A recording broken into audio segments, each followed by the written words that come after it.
Hace 40 años que es la bestia negra de la derecha argentina. Desde que Neustadt lo mencionó en los años 90, los medios conservadores lo tienen como su objetivo predilecto. Incluso fue mencionado varias veces, peyorativamente, por el presidente Milei en el debate presidencial cuando era candidato. Abogado penalista, jurista reconocido, su tratado de teoría del delito, que tiene 5 tomos, es estudiado en muchas universidades del mundo. Fue ministro de la Corte Suprema de Justicia desde el año 2006 hasta el año 2014, para luego integrar la Corte Interamericana de Derechos Humanos. Tiene más de 52 títulos honoris causa de diversas universidades de América Latina y Europa. Eugenio Raúl Zaffaroni. Raúl, primero, muchas ¿Qué tal? gracias por venir. No, por favor, gracias. La primera aclaración, esto es una declaración testimonial, no es una indagatoria. Perfecto, perfecto. ¿Vos sabés de qué se trata? Sí, no tengo que prestar juramento. No, Claro. no. ¿Cuál es la diferencia entre una testimonial e indagatoria? Indagatoria es cuando está alguien... No, la indagatoria ya es un acto de defensa. De acto de es decir, defensa. es el primer acto de defensa que te dan en un proceso. Bien. La testimonial, no, la testimonial es un testigo. Te estamos llamando como testigo de vos mismo. Esto para que vos cuentes algunas experiencias de tu vida. Sí. Has recorrido un largo camino, muchacho, podemos decirlo. Bueno, cuando uno tiene un currículum largo es porque tiene una vida larga, sí. Bien. Primera cuestión, me gustaría comenzar escuchándote, y tenemos mucho tiempo para conversar, Raúl, es ¿cómo llegamos hasta acá? Y el acá es Milei, el fenómeno de la ultraderecha y la propia impronta que tiene la ultraderecha en la Argentina, que tiene sus matices con Bolsonaro, sí. con Trump, con Orbán. Sí, pero bueno, es cierto, Trump, Bolsonaro, todo eso es verdad, pero naturalmente nosotros tenemos un fenómeno con datos folclóricos muy nuestros. Obviamente tenemos un presidente que bueno, no sé qué le pasa al coso este, no discute, no tiene una hipertrofia de personalidad enorme, cree que cualquier opinión que no coincide con la de él es una agresión personal, en consecuencia responde con insultos. Yo no sé hasta qué punto no es un ingenuo raro. Ingenuo raro. Sí, bueno, que cree cualquier cosa que le dicen, y no sé, en mi caso, no sé, dice que yo he dicho que los delincuentes son víctimas. El país es un baño de sangre. Con la llegada de un señor llamado Eugenio Zaffaroni, hacía que las víctimas fueran los victimarios y viceversa. Bueno, nosotros no creemos en ese mundo. Nosotros no creemos en esa lógica de que el delincuente es una víctima. Yo puedo haber dicho cosas muy discutibles, pero idioteces nunca dije. Y de esa magnitud tampoco. Ni las dije, ni creo que ni nadie las ha dicho en el campo de la criminología, del derecho penal, ¿no? Que escuché semejante idiotez. Lo más cercano que hubo, que lo critiqué en mis libros, así, fue una corriente criminológica norteamericana. De los norteamericanos leen a Marx mal siempre. Y bueno, empezaron por allá hace como 50 años, un poco más, a glorificar un poco a los chorros como revolucionarios, una cosa por el estilo. Atentaban contra la propiedad privada. Sí, una cosa así. Y por eso debían ser reivindicados. Sí, desconociendo al propio Marx, que de la marginalidad tuvo siempre una opinión bastante negativa, lo llamaba el lumpenproletariat, el proletariado sucio, ¿no? Bueno, pero fuera de eso no escuché que se aproximaba, tampoco es lo que Milei dice que yo digo. De modo que, bueno, no sé, alguien le contará eso y lo repite, lo reitera.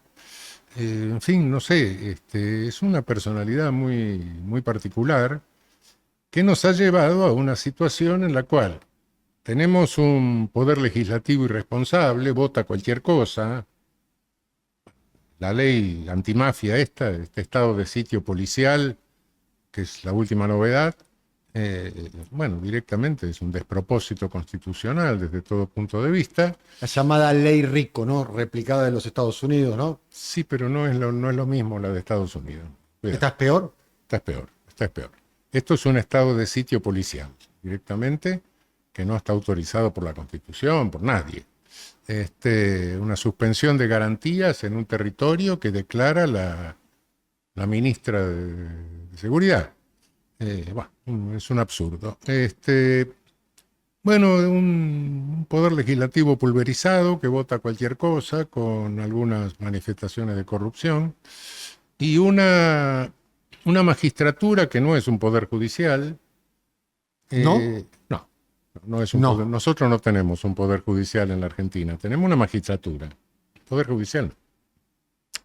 Los poderes judiciales en todo el mundo cumplen dos funciones sustanciales, aparte de la función del servicio de justicia, de resolver los conflictos que se le plantean, ¿no? Pero hay dos funciones que tienen todos los poderes judiciales del mundo: control de constitucionalidad y casación, es decir, homogeneización de las interpretaciones jurisprudenciales. Nosotros, el control de constitucionalidad que tenemos no sirve para nada. Sirve para que cuando la causa llega a la Corte Suprema, después de años, Vaya a saber cuándo. para saber cuándo, cuando llega, si la Corte declara la inconstitucionalidad, no se aplica al caso. Pero nada más.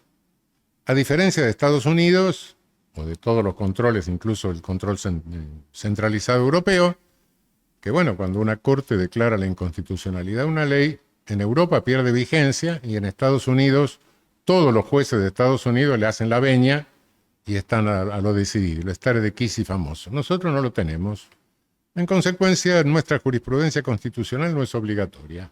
Cada juez sigue diciendo lo que le da la gana. Y en cuanto a casación, bueno, Estados Unidos no la tiene porque tiene códigos provinciales.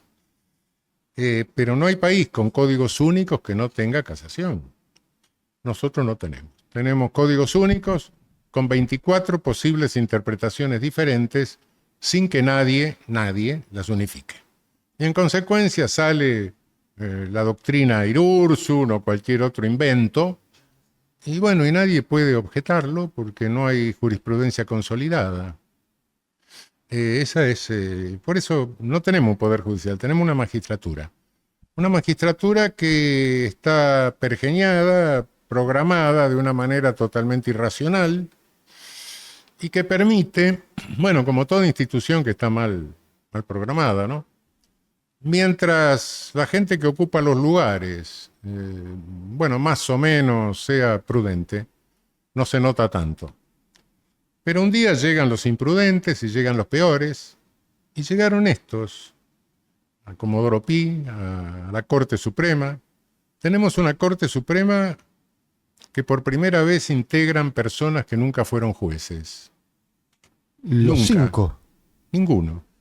Ahora son 5, ¿sí? No, cinco. son 4. Son 4. Bueno, Bueno, y también el quinto que llegaría fue Maqueda, que se fue, tampoco fue juez nunca. fue senador. ¿Y Este, eso qué expresa? Mira, la burocracia judicial tiene muchos defectos, pero tiene algunas virtudes.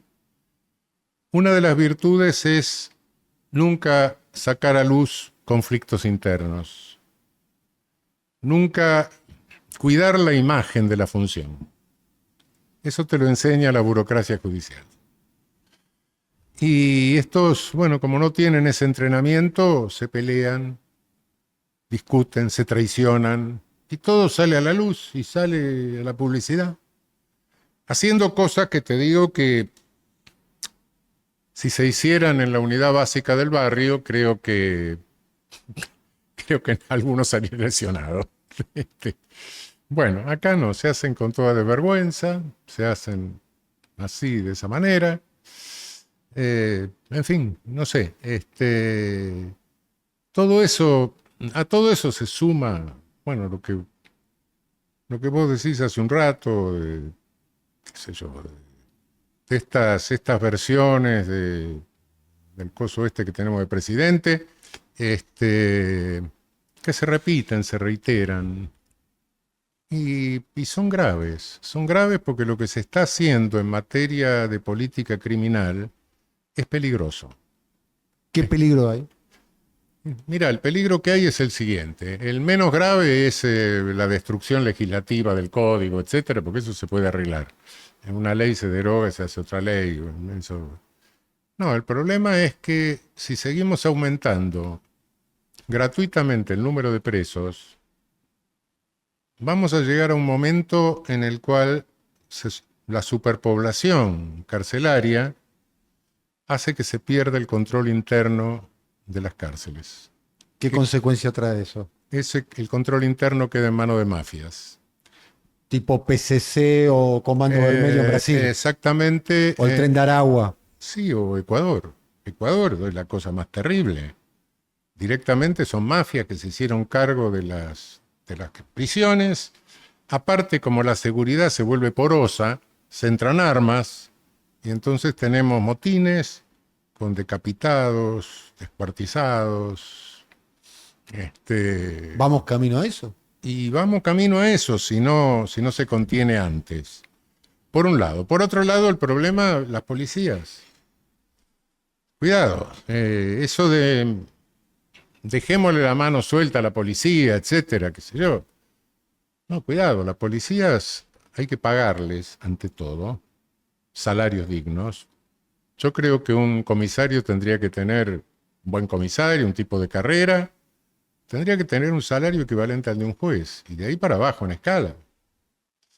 A las policías, sí, a las policías, sí, a las policías hay que tecnificarlas, que les traigan policías de cuerpos de policía. Yo aspiro a que la Argentina tenga una policía como Scotland Yard, como la Bundespolizei, como Carabinieri, qué sé yo, que vos hablás con los tipos. ¿Cómo son esas policías? ¿Estás hablando de la inglesa, la alemana y la italiana? Sí, son policías donde hablas con los comisarios, con los jefes, son sociólogos, son politólogos, son tipos que saben lo que están haciendo.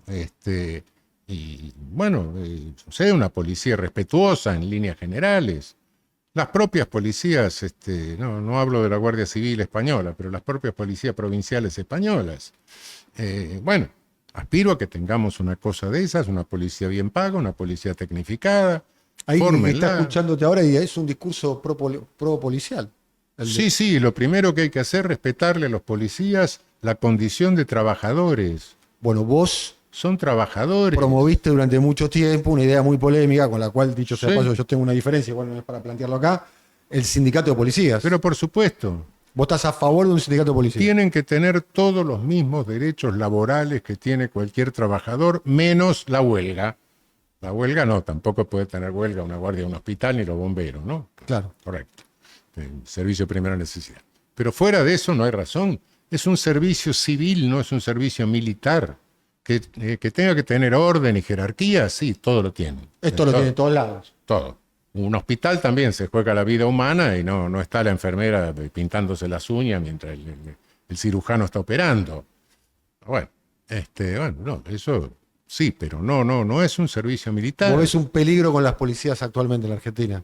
Es que veo el peligro de que si vos no le pagás, les dejás que hagan cualquier cosa. ¿Qué pasa? Se produce a la larga una simbiotización de la policía con la mafia. Y el resultado, yo no estoy defendiendo lo que Bukele hizo en El Salvador, me parece una barbaridad. Creo que se podía hacer otra cosa. Pero honestamente tengo que reconocerle que Bukele asume el poder en El Salvador sin policía. Y en un país totalmente caótico. ¿Estás elogiando a Bukele o...? No. ¿Lo dijiste o lo pensaste? No estoy elogiando lo que hizo. Pero que asume que en un estado, en un país totalmente caótico, sin policía, donde se pagaban peajes, donde se pagaba protección mafiosa. Sí, claro, llegás a un momento en que algo hay que hacer. Con esto no estoy justificando lo que hizo, no. Se podía hacer otra cosa. Pero, bueno, no lleguemos a ese estado. Ese es el problema. Esos son los riesgos que veo de esta locura, que lo único que la justifica el coso es decir, bueno, ahora traigo a Giuliani, no sé, la gran novedad, que está una novedad pasada de moda hace 20 el coso años. Te referís a Milei. A Milei, sí. ¿Está loco Milei para vos? Mira, yo no quiero psiquiatrizar a nadie. Bien. Algo de psiquiatría estudié en mi vida, pero no quiero. Sí es un sujeto que tiene una tremenda hipertrofia de personalidad. ¿Qué es puede rayar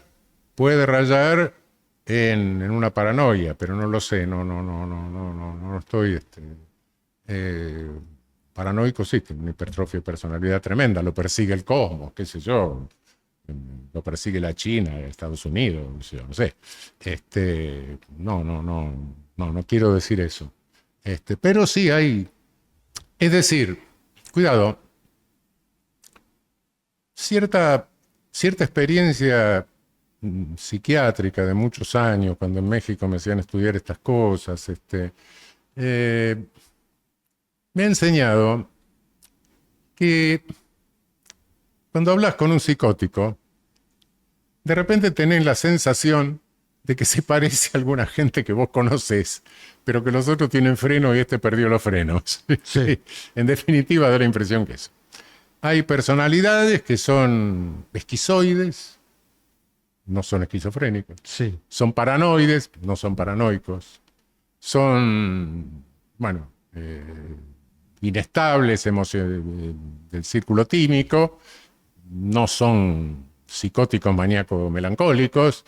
Y bueno, sí, qué sé yo. Yo creo que si a esta altura de la vida no desarrollo una psicosis, ya puedo desarrollar una demencia solamente, pero... ¿Estás hablando de vos, no? Sí, pero si tuviera, sí, porque las psicosis vienen de joven, pero si tuviera una psicosis sería medio esquizo. Y hay otro que si tuviera una psicosis son medio paranoicos. Con esto no quiero hacer un diagnóstico, pero sí, tiene rasgos de hipertrofia de personalidad.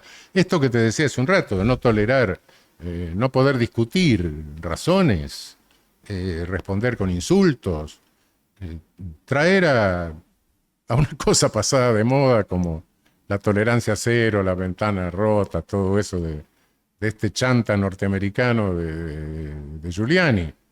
Chanta. Rudolf Giuliani, que Sí, fue alcalde de la ciudad de Nueva un York. mentiroso, un chanta. Acá en la Argentina lo compraron varios. a Sí, Rudolf sí, Giuliani. sí. Empezando por uno que terminó siendo socio de él, ¿no? Sí, lo trajo Massa, por otra parte, en Sergio su momento, Massa. no me cabe la menor duda. También tuviste un superclásico con Massa. Sí, otro carroñero, sí. ¿Cómo? Otro carroñero, sí. ¿Quién? Massa, Carroñero. sí. Carroñero son las aves que comen. Son las aves que comen cadáveres, sí, explotan algún desastre, algún hecho brutal. Estoy tentado a preguntarte si lo Algún votaste. hecho brutal que se da, y en consecuencia, bueno, a partir de ahí hacen su campaña electoral, ¿no? Viste un buen Se punto. alimentan de cadáveres, este es el asunto. Estoy tentado a preguntarte si lo votaste en el balotaje. Por suerte no, porque estaba en Costa Rica. Pero, a ver, lo tendrías que haber votado. Y no me quedaría otra, no me Bien. hubiera quedado otra. Por eso. Y más allá de eso, porque a mí me pasa lo mismo que a usted, como dice la canción, ¿cómo llegamos ahí? A tener que terminar de elegir entre Massa y Milei, que tienen más en común que diferencias.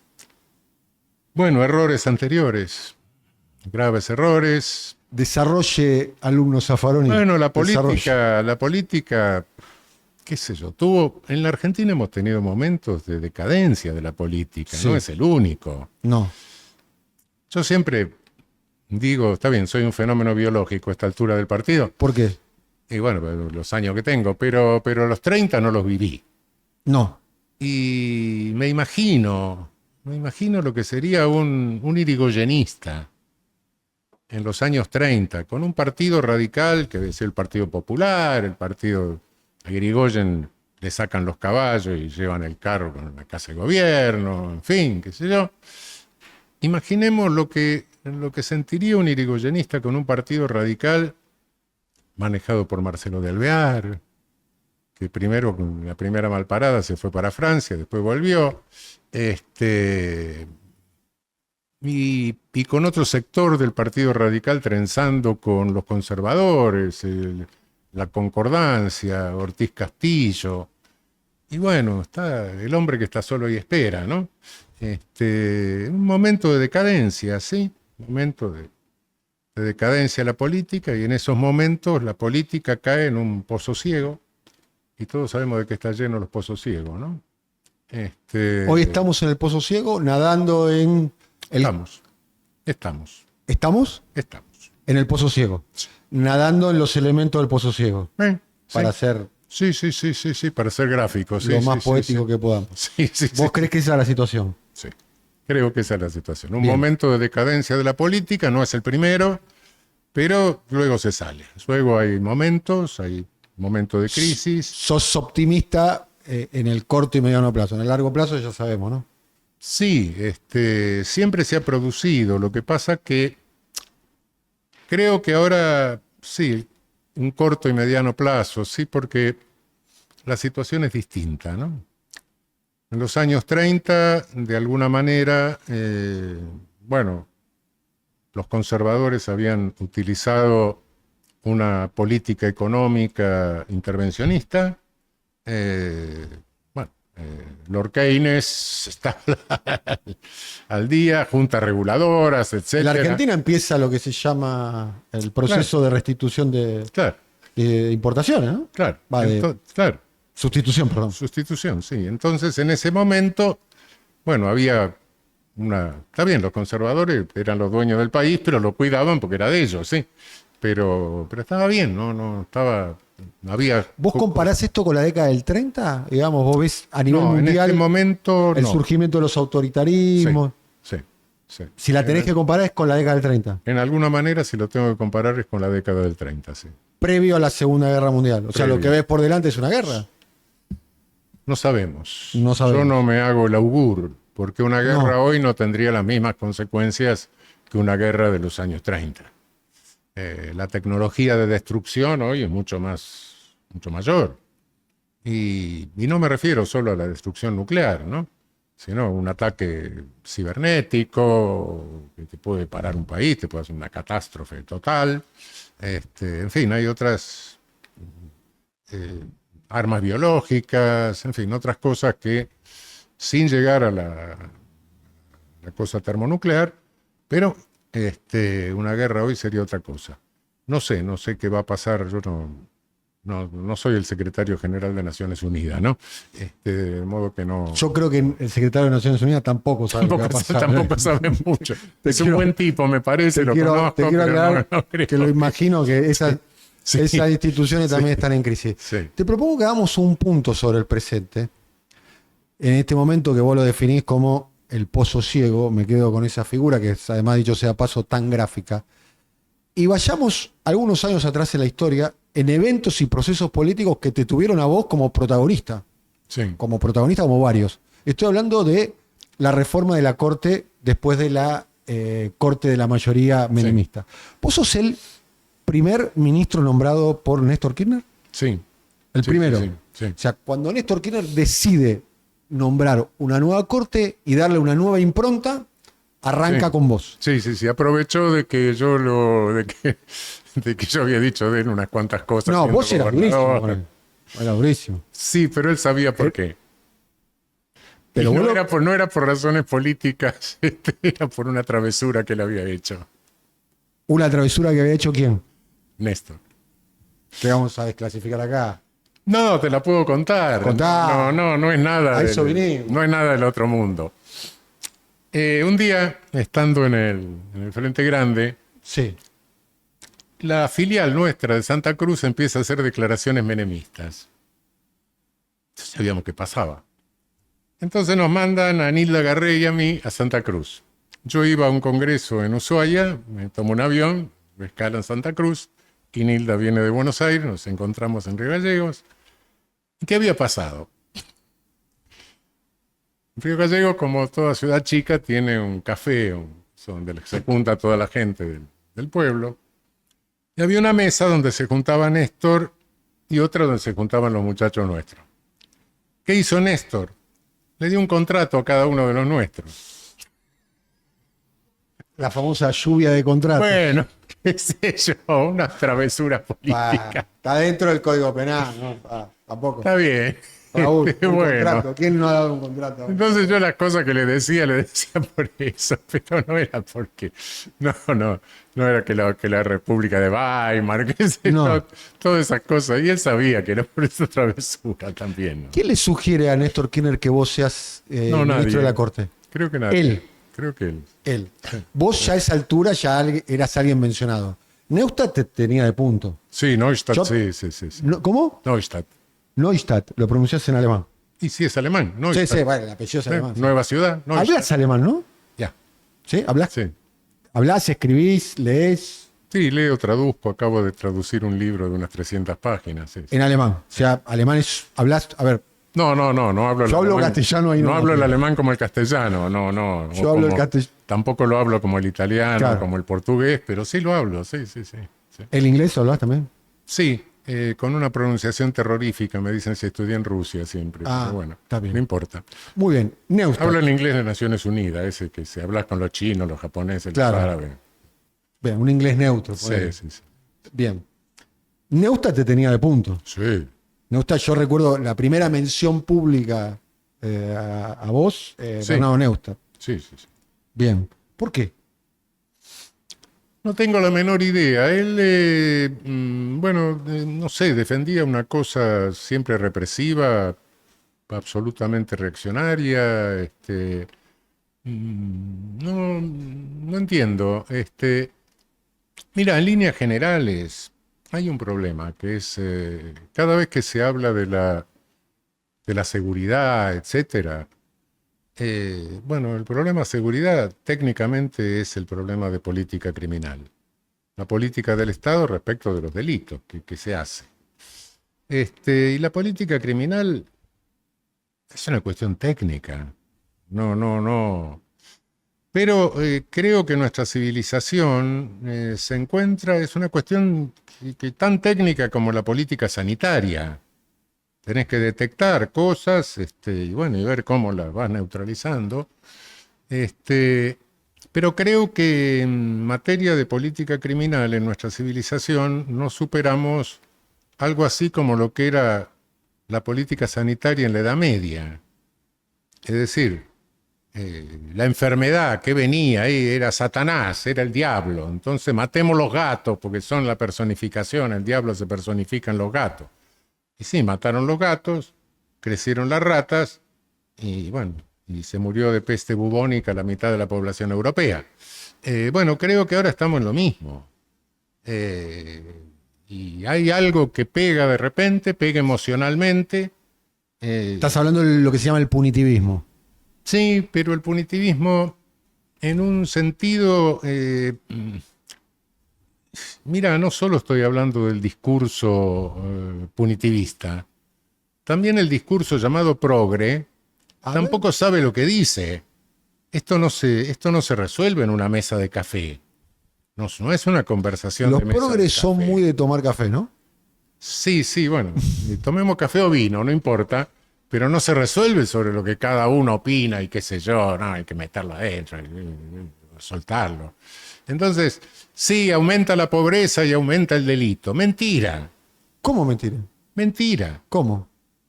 La pobreza te aumenta el delito cuando no hay expectativa.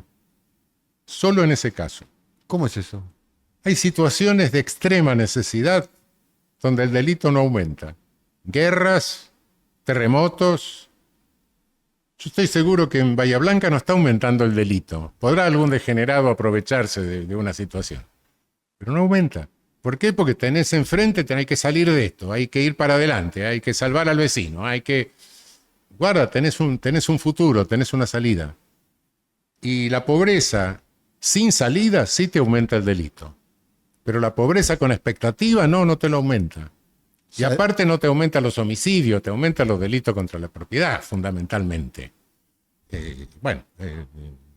Homicidios en ocasión de robo, nosotros tenemos un 10-12%. El resto de los homicidios entre conocidos. Eso no aumenta con la pobreza, no tiene nada que ver. Entonces... 10-12% de todos los homicidios, de todos los homicidios ocurridos. Exactamente. Ahora, si vos decís, qué sé yo, aumenta con la pobreza, fenómeno. ¿Y entonces qué? Que aumentar el nivel de vida. Y entonces no puedo hacer nada hasta que lleguemos a ser Noruega. Eso es un discurso un poco progre, ¿no? Un poco progre, pero incluso el otro día estaba escuchando un comunicador, que no te voy a decir el nombre. No, porque es un tipo al que admiro y escucho y me gusta, es un inteligentón. Y decía una gansada. Decía, no, porque no hay que No hay que exagerar las garantías y tampoco pocas garantías, hay que pararse en el medio. Flaco, las garantías no impiden que al que mató a otro lo metas preso, que al que te asalta a mano armada lo metas preso. Las garantías son garantías de que no te va a matar cualquiera en la calle, las garantías son garantías de que si vos no hiciste nada no vas a ir preso, de que no te van a torturar, de que no se te va a meter la policía en tu casa porque se le da la gana.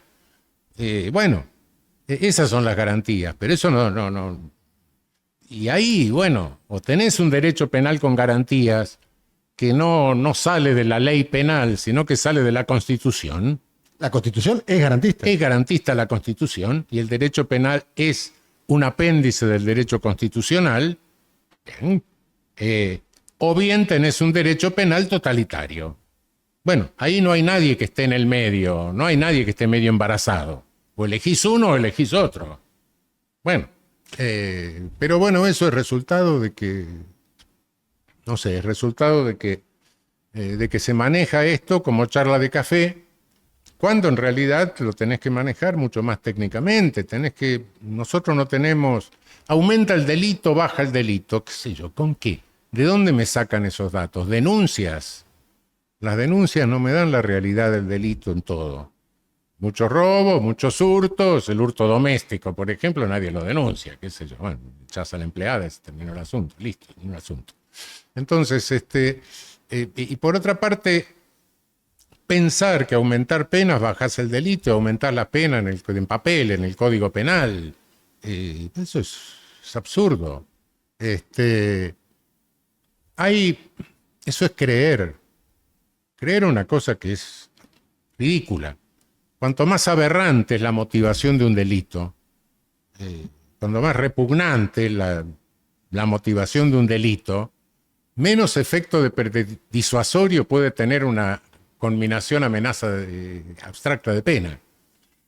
Si alguien cree que el degenerado que le da un hachazo a la mujer un rato antes va a abrir el Código Penal a ver si le va a tocar 10 años más o 10 años menos, está loco, está absurdo, está separado de la realidad.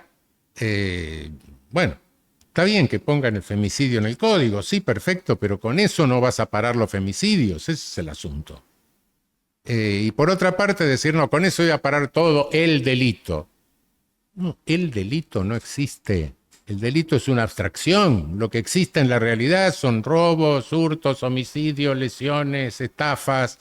El delito es una abstracción que hacemos los penalistas para hacer una teoría del delito, pero nada más. Y cada uno de esos tiene sus modalidades, sus características. No es lo mismo una piratería del asfalto que un asalto a un banco, que un arrebato en la vía pública. Y los tres son robos, sí, ya lo sé. Entonces, ¿cuál es la característica que tiene que tener una política criminal racional? La primera es la prevención. La prevención. Cuando llega el poder punitivo, el muerto está muerto. Llegás a recoger cadáveres. Lo elemental que tenés que pensar es cómo hago para que no haya cadáveres o para que haya lo menos posibles. Lamentablemente no hay país en el mundo que tenga un índice cero de homicidios. Sí, fenómeno. Nosotros no estamos en los más altos, mucho menos. Creo que en la región estamos en los más bajos en cuanto a vida. Pero eso por eso no tenemos por qué salir con una matraca a la calle a festejarlo. Creo que tenemos que esforzarnos y llegar a tener los índices que tienen algunos países del norte, un 1 por 100.000 por año. Bueno, cero no hay porque siempre aparece algún medio psicópata en cualquier país,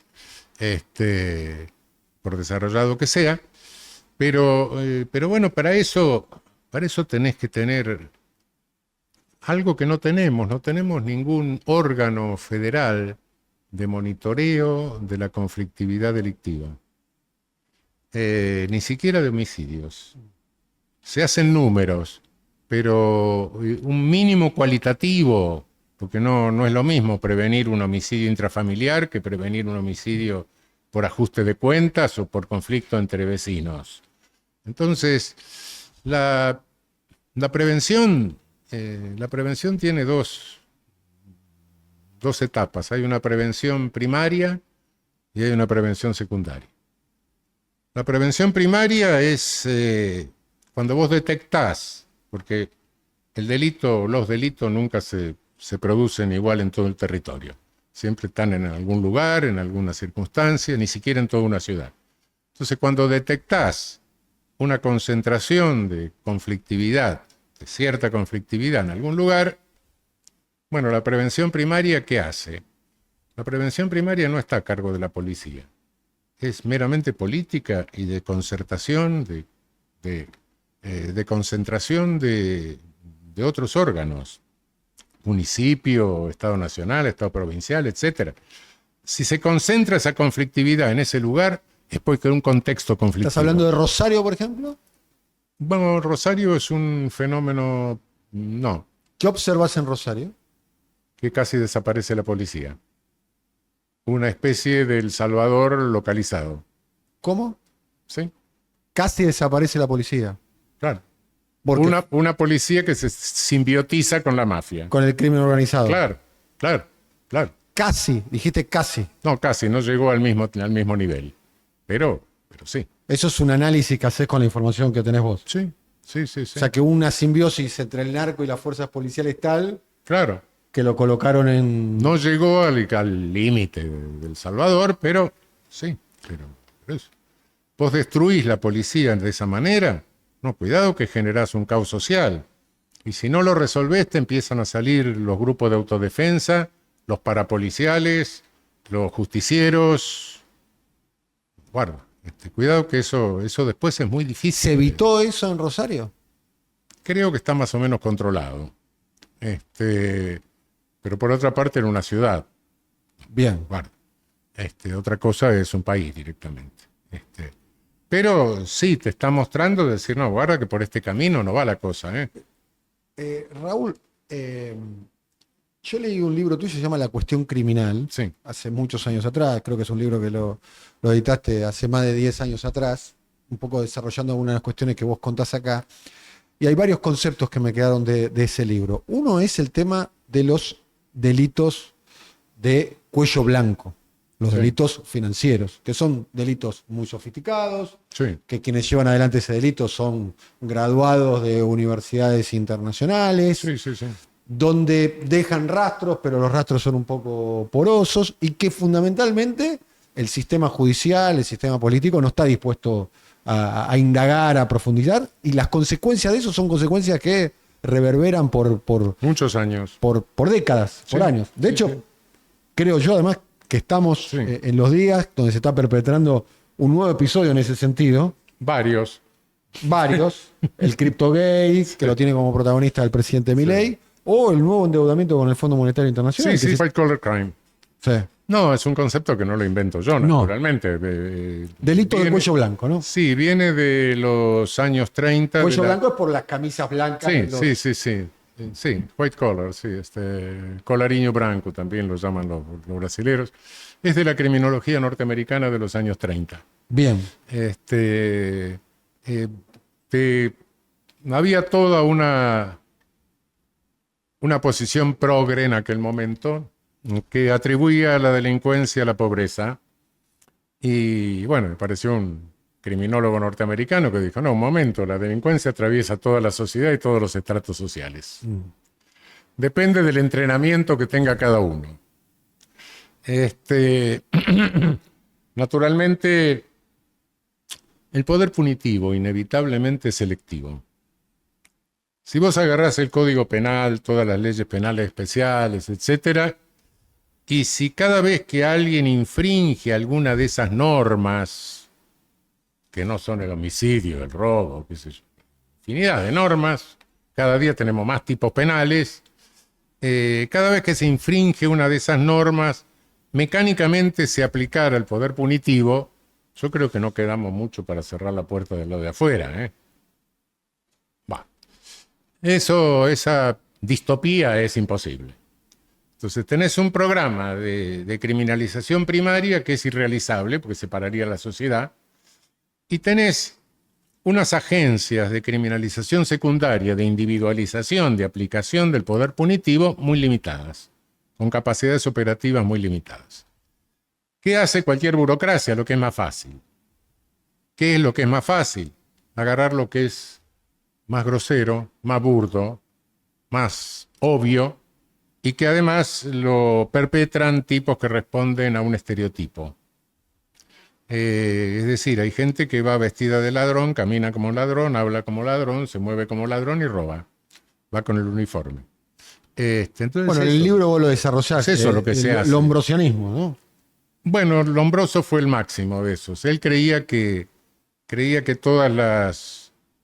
Hay un atlas. Hay una tipología, ¿no? Hay un atlas de Lombroso donde él cree que todas las malformaciones y todo eso son la causa del delito. No. Si vos mirás el acta, decía un tipo que en esta carola no podía caminar suelto mucho por ninguna ciudad de Europa en aquel momento. No, en realidad nos lega la mejor colección de estereotipos, la más detallada que se haya hecho nunca. En verdad es eso. Qué sé yo, tipos microcefálicos, otro con prognatismo, mujeres barbudas, qué sé yo, cosas. Es la mejor colección de cara fea que uno se le puede imaginar. Exóticos. Sí, sí. Pero bueno, eso es histórico. Pero no, en la realidad lo que se... Y el white collar, bueno, naturalmente es un delito mucho más difícil de... Ahí es el poder económico, la finanza, los bancos. Es delito de poderosos. Y el poder punitivo, bueno, siempre los poderosos tratan de manejarlo, ¿no? Si uno va a la puerta de una cárcel, ve casi sectores bajos, que son los que son alcanzados por el Código Penal. Excepcionalmente, sí, porque son los que tienen entrenamiento para hacer cosas groseras. Es la ópera tosca lo que hacen, ¿no? Sí. Un arrebato, una cosa bastante grosero. Lo más sofisticado es más difícil de perseguir, y por otra parte, a medida que va subiendo, los responsables de las cosas más sofisticadas son los que tienen más poder. Entonces también tienen más poder para lograr su impunidad. La selectividad no significa recaer sobre los más groseros, sino también garantizar la impunidad de los otros. Eso es así. Bueno, acá, en la China, en Estados Unidos, en Europa, en cualquier lado. ¿Por qué? Por esa diferencia estructural. Necesariamente el poder punitivo, la criminalización secundaria solo te puede abarcar un cierto número, seleccionar un cierto número de cosas que son más fáciles. De vez en cuando vas a encontrar algún VIP, algún very important person. Sí. Y cuando encontrás un very important person... Yo no recuerdo, por ejemplo, un banquero preso por un desfalco en la Argentina. No, debe haber alguno, ¿eh? Pero en otros países hay, sí. Sí. No, en la Argentina hubo algunos, sí. No importa. Bueno, sí, no importa. truco, ¿no? Creo que sí. No, en los 80, en un banco de La Plata, ¿no? Sí. Y para de contar. Sí. Pero cada vez que encontrás uno de esos, es porque es más chivo expiatorio de un proceso, ¿no? Es porque se peleó con otro pirata y perdió. Claro. Perdió una interna. Perdió una interna y le sacaron la cobertura. Bien. Y además te lo muestran y te dicen, no, miren qué igualitarios somos, hasta fulano está acá. Y te lo muestran como un signo de que el poder punitivo no es selectivo, ¿no? Alcanza todo. Mentira, no es así. Pero bueno, esto es estructural. Que claro, cuidado, hay grados de selectividad indignantes y hay otros grados de selectividad que no es tanto. Pero en el mundo hoy, bueno, qué sé yo, más de la mitad de los presos de Estados Unidos son negros. ¿Qué nos dice eso? Cuando el porcentaje de población negra de Estados Unidos es mucho menor. No tengo cifras, pero estoy seguro que en Europa vas a encontrar una sobrerepresentación de extracomunitarios. Y sí, nada que hacer. Acá nosotros no importamos candidatos, sino que los tenemos en nuestro propio país. Y bueno, es así, es una característica estructural. Pero ya te digo, hay algunas selectividades que son indignantes y otras que, bueno, es la característica estructural del poder punitivo, nada más, ¿no? No hay nada que hacer. De la Corte Suprema que integraste, ¿cómo era la convivencia entre ustedes? Con Lorenzetti, con Maqueda, con Hayton, con Argibay, me estoy olvidando de alguien. Fight. Fight. ¿Cómo era? Bueno, ¿Era cordial? ¿Se saludaba? ¿No se Sí, saludaba? sí. ¿Te quitaste el saludo con algún ministro de la Corte? No, Nunca. nunca, no. No. ¿Seguís hablando? Éramos 7 personalidades diferentes, Sí. incluso por trayectoria, por experiencia de vida, por especialidades, etcétera. Pero la mayoría, por lo menos Carmen, Argibay. Hayton, yo, Petraki, teníamos una larga trayectoria. ¿Petraki? ¿Llegaste a estar con Petraki? Sí. Sí. Y Fight, está bien. Y Fight. Sí.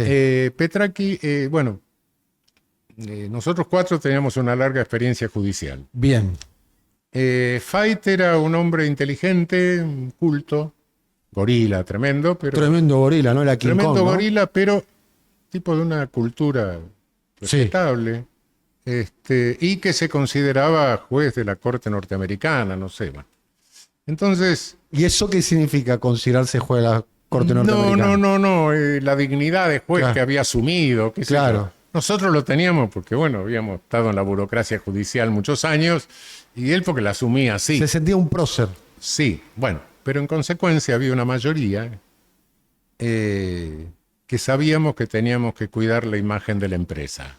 La empresa. Sí, de la corte. La empresa. Digo la imagen de la empresa eufemísticamente. Claro, eufemísticamente. Y bueno, no es que no tuviéramos nuestras diferencias, No. las teníamos, pero nunca trascendió ninguna. No. Las resolvíamos adentro, versallescamente, ¿Qué es versallescamente? y bueno, nos arreglábamos, qué sé yo, bueno. No, desarrollo. Raúl. Y no, Venimos acá a contar las cosas, depende Raúl. de las cosas que pasaban, Vamos, Raúl, bueno, qué que la- sé yo. Uno se hacía el tonto, el otro no sé qué, bueno, se arreglaban. Bien. Nunca trascendió ningún conflicto. Por eso te digo, los que están ahora que nunca fueron jueces, es que hacen trascender todo, se insultan por escrito, se acusan, se traicionan. Son medio faranduleros, ¿no? Claro. Nosotros no, siempre cuidamos eso, efectivamente. Y bueno, ¿Con quién tenías mejor relación personal? quizá con Maqueda. Con Maqueda. Sí, Maqueda es cordobés, sí. peronista, había sido senador Sí, yo lo conocía desde la constituyente del 94. del 94, sí, que donde vos fuiste sí, constituyente. Sí, ¿no? Bien. Y tenías un buen vínculo personal. sí. Bien. Sí. Digo, ¿te juntabas a tomar un café algún día? No, así de salir. ¿Invitaste alguna vez a un compañero, no sé si se dice compañero de trabajo, pero algún ministro de la Corte a tu casa? Sí, hubo una reunión cuando. Recuerdo cuando se jubiló Belucio. Belucio. Hicimos una cena en casa, vinieron todos. Todos. No, Fay no. No sé por qué, pero bueno. Sí. Pero no, los demás vinieron todos, sí, se hizo una cena, sí. ¿Probaron antes el agua? Antes. Vos dijiste que era versallesco. No. Tuvo que. No, versallesco sí, pero no. Palaciego, Sí, pero no romano. no romano. No. Hacían No. bien. No, en general, sí, se resolvían las cosas, nunca trascendió un conflicto. Bien. ¿Y cómo funcionaban internamente, digamos? ¿Cómo era el modo de relacionarse internamente y operativamente? A ver, vamos a poner Bueno, hagamos un repaso. teníamos 2 reuniones semanales de acuerdos. Ahí se discutían algunas cosas, se veía qué causas trascendentes se iban a tratar. A ver, esto es importante. La corte que vos integraste, por ejemplo, declaró la inconstitucionalidad del indulto, ¿no? Sí. Y Y sí. después fue el Parlamento que derogó la audiencia de vida. Sí, ¿Es se así? hizo. Sí. Yo no hice un voto ahí donde no lo que pasa es que el Congreso no derogó, sino que declaró la nulidad La de nulidad. la ley. Y yo no le reconocí al Congreso esa facultad. de la obediencia de vida. Era una ley de amnistía, se puede derogar, pero no tiene efecto retroactivo la derogación, y anular una ley que no tiene defectos de forma, no, cuidado. Estás hablando de la obediencia de vida. Sí. El Congreso Alguien podría pensar, y lo estoy pensando yo ahora y te lo verbalizo, es que vos, con ese razonamiento, diciendo, che, deroguen la ley de obediencia de vida, pero no tiene efectos retroactivos, estás siendo garantista con los represores. Sí, y en realidad, sí, claro. O sea, sos garantista Pero, hasta con los represores. Sí, pero en realidad, si se reabrieron los juicios fue por otra razón. La otra razón era que... Los crímenes no habían prescripto. No. Eso, ¿Cuál? No, la otra razón era que existe en el derecho internacional el derecho, el problema de la cuestión de la competencia universal. Juicios crímenes de lesa humanidad que no hayan sido juzgados en el país pueden ser juzgados en cualquier lado. ¿Qué es lo que estaba pasando en ese momento? Reclamaban de Italia, de España, de Suecia. En consecuencia, todos los argentinos estábamos en una situación de sospecha en cualquier lugar del mundo en que estuviéramos. Y ya la cuestión no era una cuestión abstracta, sino que era una cuestión concreta. Nos pedían la extradición de los delincuentes. Y ahí teníamos una opción. O le dábamos la extradición o lo juzgábamos nosotros. Lo otro era antijurídico. Era convertirnos en un aguantadero directamente. Entonces... O sea, no otorgarles extradición. Claro, pero yo no puedo interpretar mi constitución, que es, en definitiva, una constitución es una distribución del poder para ejercer la soberanía, y la jurisdicción es un atributo de la soberanía. No puedo interpretar mi constitución diciendo, no, mándelo a que lo juzgue España, o que lo juzgue Italia, o que lo juzgue otro. No, un momento. Lo podemos jugar acá. Recupero mi soberanía, lo juzgo acá, ejerzo la jurisdicción acá. Listo. Ese fue mi argumento. No reconocerle al Parlamento, porque es muy peligroso para el futuro, reconocerle al Parlamento la posibilidad de que anule leyes que no tienen defecto de forma. No eran leyes que habían sido sancionadas con un diputado trucho, no. Eran leyes sancionadas con todas las de la ley, y el Parlamento no puede anular. Anular una ley... no somos el Parlamento inglés que puede hacer todo menos convertir a un hombre en mujer, como decían antes. Ahora también se puede, pero no importa. No. Nuestro Parlamento es un Parlamento que tiene un Congreso, que tiene sus funciones constitucionales, y en sus funciones constitucionales está sancionar leyes, derogar leyes, pero no anular leyes. Volviendo a la Corte, cuando eras integrante de la Corte Suprema, ¿te sentías orgulloso de participar de ese colectivo, de esa institución? Sí, bueno, sí. Fue una Corte que no recibía objeciones públicas. Hoy la Corte, a mi modo de ver, es una guarida casi. Sí, hoy es, bueno, qué sé yo, es un desastre, no. Conforme a las cosas a estas cosas de que los conflictos salen afuera, sí. Pero eso no es lo más grave de todo. Lo más grave de todo es que de los 5 miembros, en realidad son 4 ahora, 3 eligieron ser nombrados por decreto. ¿Vos hubieses aceptado ser nombrado por decreto? No. No, pero pero no, 3, no, cuidado, 3. 3. Sí, hay 2 de los 3 que en definitiva fueron nombrados por un acuerdo del Senado. Sí, pero hubo ganas de nombrarlo por decreto, pero no se hizo. Está bien. Ahora hay uno que sí está nombrado por decreto. Y los otros le toman el juramento.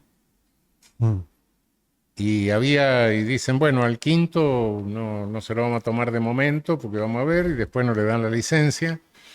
Es una interna ahí. Sucia, ¿no? Sucia para decirlo menos. Para decirlo menos, sí. Lo de Lijo, ¿cómo lo interpretas ese comportamiento? Creo que es una continuación de la vieja interna de la corte de Lorenzetti con los otros dos. Los otros dos son Y Rosati y Rosenkranz. Sí, sí. ¿Y esa interna está basada en qué términos? No, eso ya no te lo puedo decir. No me lo puedes decir porque no lo sabés sé. o no me lo querés decir. No lo sé. Radio Pasillo dice muchas cosas, pero no lo sé. No.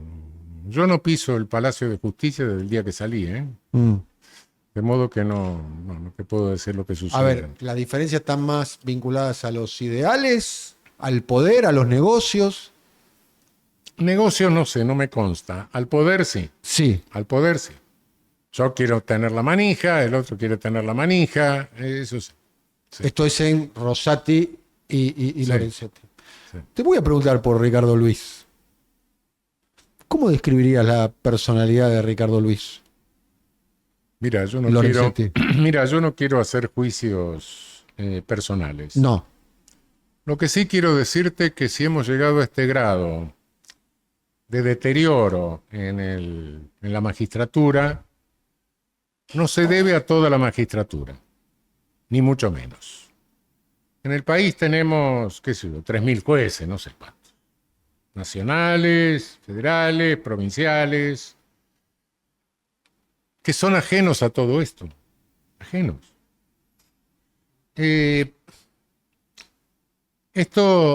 Todo este desastre está provocado, yo no sé si por unos 10 o 15, en una de esas se me va el número todavía. Comodoro Pi, la Corte y algún juez de... Estás hablando de lo más... No, Comodoro Pi, más la Cámara de Casación, Sí. más la Corte, Tampoco es toda la Cámara de Casación, pero la mayoría. Algunos. Mira, no sé, ponele 15, ponele 20. Pero son los más relevantes. No, están en posiciones claves debido a esto que te dije hace un rato, a que no tenemos poder judicial, sino que tenemos una magistratura con una estructura totalmente irracional. Y te desafío a que abras cualquier constitución del mundo, de Europa, de Estados Unidos, de América Latina incluso.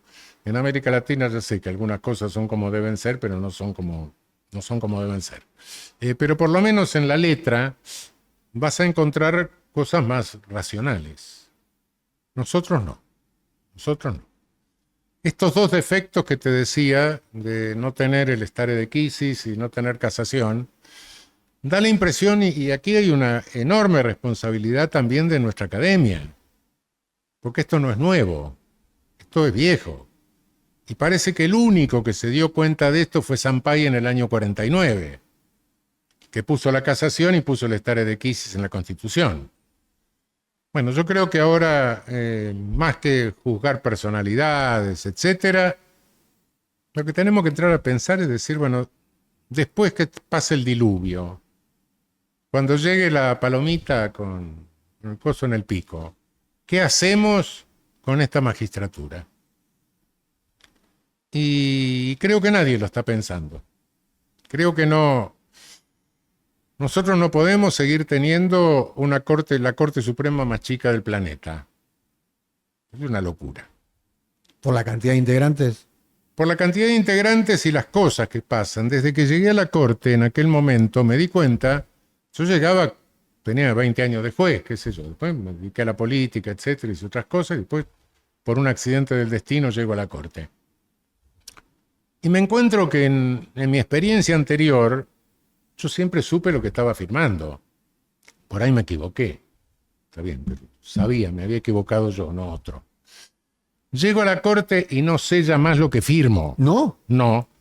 ¿Cómo que un ministro de la Corte no sabe lo que firma? No sabe lo que firma. ¿Cómo que porque no te sabe lo traen que unas firma? carpetitas y dices, estos son 280. 280 es el artículo 280. El artículo Que 280. rechazo Sí, ilímite. no me interesa, significa. Bueno, Significa no me interesa. no me interesa. O sea, Claro. Estas son remisiones. Y tenés 19.000 firmas por año. Pero no solo no podés leer 19.000 expedientes. Ni No. menos expedientes completos. tenés una firma de sí, tendrías que leer uno cada 20 minutos, sábados y domingos y sin dormir. Bueno, Y eso lo delegás en las secretarías, digamos. vienen las secretarías y bueno, yo Las vocalías. en las vocalías, sí, yo agarré y traté de hacer un equipito, cada uno que más o menos O sea, llega. el que define entonces y el que escribe los fallos de los ministros de la Corte son los secretarios y vocales. En general, sí. Sí. Salvo tu materia. En el que es caso tuyo, la que vos conocés. penal. Claro. Porque te viene a vos un fallo laboral y bueno. No, es que el problema es ese. Da la impresión de que cada ministro de nuestra mini Sabe todo. corte, cuando llega, pone la manita sobre la Biblia e inmediatamente baja el Espíritu Santo y Sabe te da todo. la ciencia infusa de todo el derecho. Sí. Y eso no existe. No. No hay nadie que sepa todo el derecho. De hecho, el único penalista eras vos. Va, después estaba Sí. Carmen Argibay, ¿no? Sí, Nada más. Sí. Ahora no hay ningún penalista. ahora no hay ninguno. No, no. Pero bueno, no importa. El hecho es que tenés que juzgar cosas que vos no conocés. Sí, es cierto. ¿Por qué no salen las cosas tan mal? Y porque cada ministro, si es consciente, lo que hace es tratar de formarse un equipo multidisciplinario, donde trata de encontrar viejos secretarios que son profesores de la materia, etcétera. Pero te genera una cosa de decir, porque una cosa es delegar y decir, proyectame tal cosa y vos la corregís porque conocés la materia.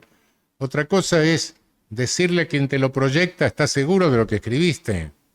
Eso es una cuestión de confianza. Es una cuestión de confianza. Por supuesto que eso hace ¿Cuántas que... causas por año le lleva un ministro de la Corte? Y firmas debe haber unas 18.000, una cosa así. 18.000. Sí. O sea, es técnicamente imposible Es imposible. que 5 personas puedan definir. No. Y además tienen que revisar todo el expediente. Todo el expediente, sí. Todo No, el es expediente. imposible. No. Todo, desde la primera declaración hasta. Es absolutamente imposible. Bien. Vos siempre dijiste que había que separar, ¿no? Había un tribunal constitucional, ¿no? Mira, eso del tribunal... Y que a la Corte lleguen No, pocas eso causas. del tribunal constitucional, bueno, sí, pues el sistema europeo, que sistema a mí español. me gusta, el español, el alemán, el austríaco, el suizo, el portugués. Brasil también tiene un tribunal constitucional. Brasil también lo tiene, sí.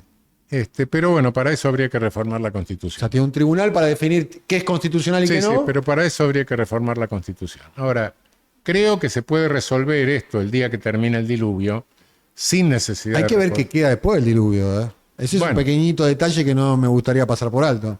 Bueno, peor que Alemania después de la guerra no vamos a quedar. Y se reconstruyó, ¿qué vas a Sí, hacer? no somos alemanes igual nosotros, ¿no? Vale Sí, recordar. sí, pero nos están enseñando.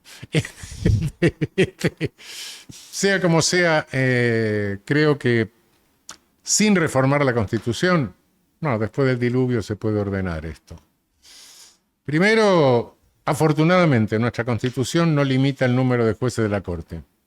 Entonces No. podemos tener tranquilamente una Corte de 25 jueces. Vos proponés 25 jueces. Sí, que no es un invento. Costa Rica tiene 20 y pico, qué sé yo, Colombia tiene algo parecido.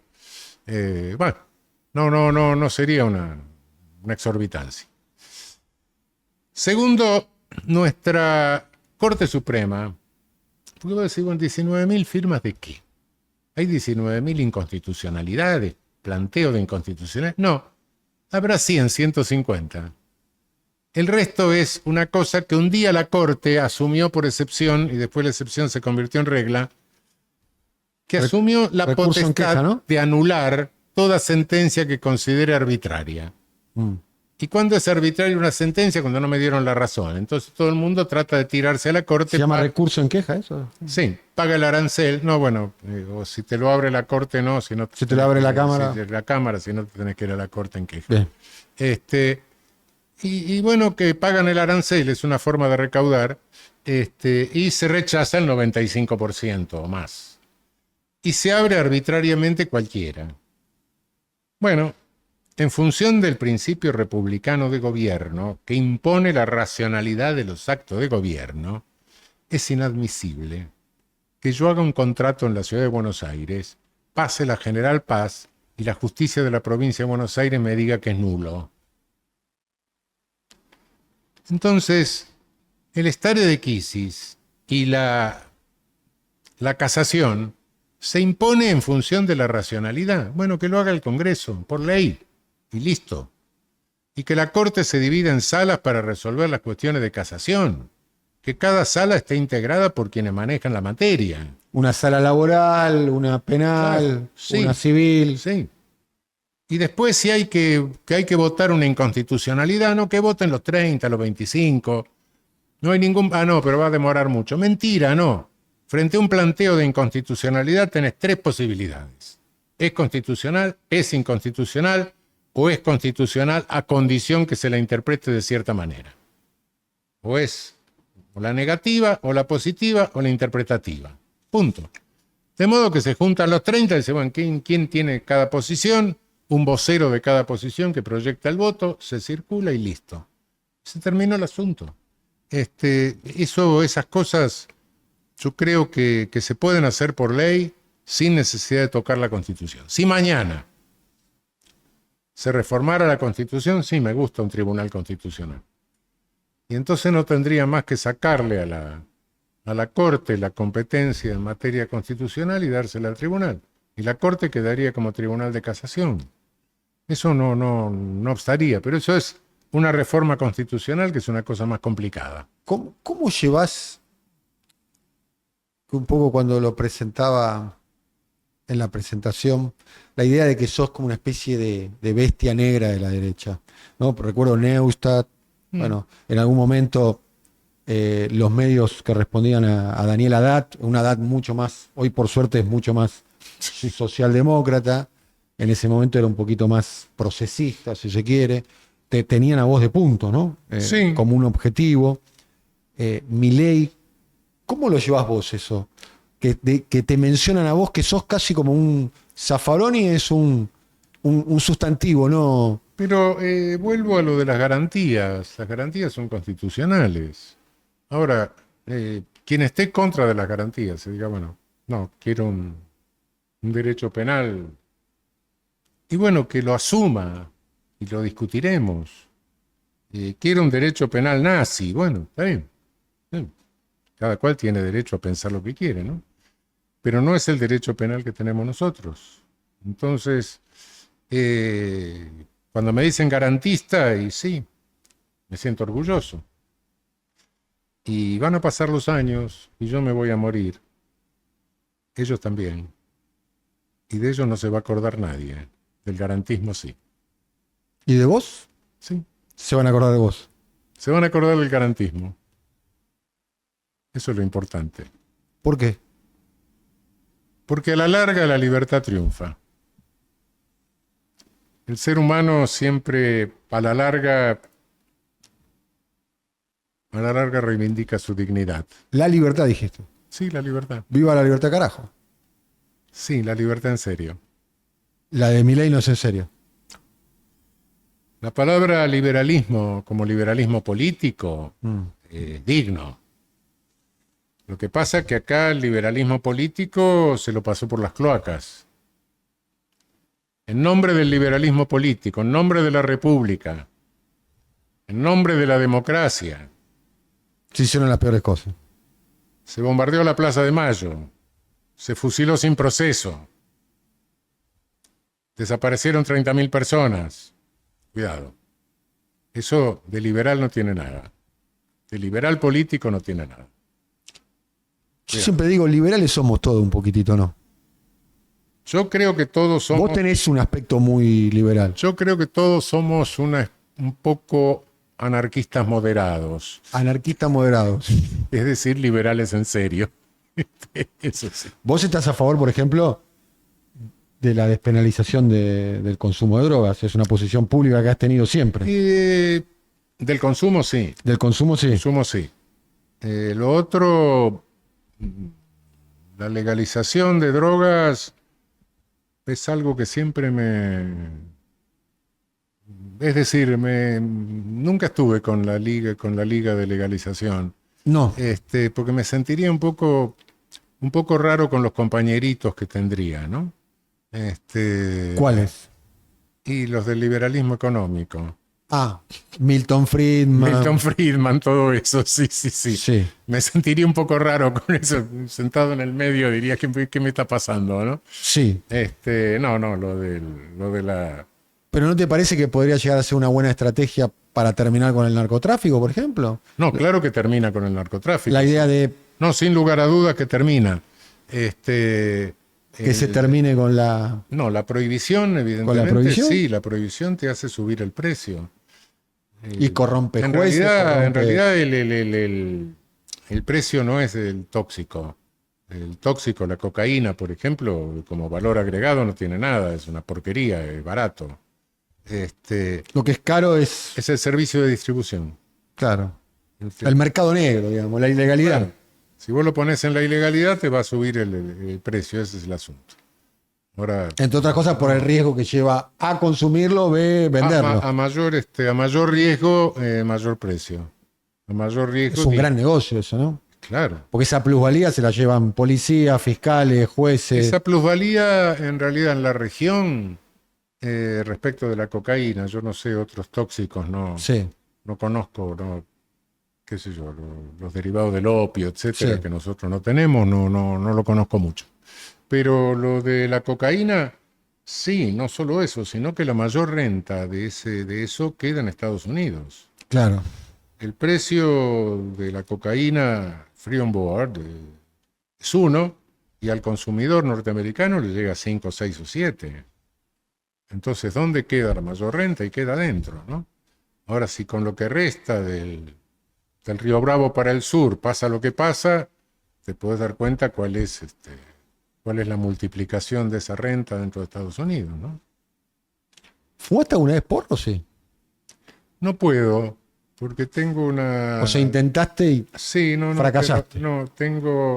Soy hipotenso. ¿Qué es hipotenso? ¿Tenés Tengo presión baja baja? presión, Presión baja. sí. Y me voy al diablo, Claro. me caigo, Te caes. no me produce ningún efecto agradable. No, ¿y nunca experimentaste con ninguna sustancia en ningún momento? No. No. Quizá no porque no haya tenido al alcance la posibilidad, sino bueno, quizá por cobarde, pero no. Sí. No, fuera de la marihuana, no. Bien. Bueno, con la idea de que te llaman sacapresos, por ejemplo, ¿no? Siendo juez de la corte, ¿a cuántas personas firmaste un dictamen para que recupere su libertad? Mira, no sé, pero sé que a lo largo de los años que estuve en la justicia, en primera instancia, en cámara, en la corte, debo haber impuesto o confirmado miles de años de prisión. No para una sola persona. No, por supuesto. Sí. Qué sé yo, de modo que decir que saca preso, qué sé yo. Pero bueno, hay algo que siempre me golpea, ¿Qué? que es esta selectividad. ¿Cuál? Esto de que se va a dar siempre con el chorrito que responde al estereotipo. Bien. Que generalmente son pibes de barrios populares, ¿no? Sí, pero cuidado con lo que estás haciendo, porque si lo metes preso 2 años, 3 años con una prisión preventiva, que las tiran a la marchanta, Sí. lo estás metiendo en un medio donde se produce un cambio de subjetividad. O sea, sale peor de lo que entra. No, el pibe llega diciendo afané y sale diciendo soy chorro. Es decir, asume una subjetividad distinta, como resultado de que en la sociedad carcelaria tiene que integrarse a un grupo. Y ahí te tenés que integrar al grupo porque si no te van a dar un puntazo en el baño, ¿eh? Que no se joroba. Y bueno, y si lo dejás 1, 2, 3 años inmerso en ese grupo, incorporando las pautas de convivencia del grupo, y bueno, sí, naturalmente, el día que lo soltás, en la puerta le das un certificado de incapacidad laboral, porque nadie quiere agarrar a alguien que salió de una cárcel, y bueno, ¿qué estás haciendo? ¿Estás haciendo prevención o estás reproduciendo? Ese es el problema.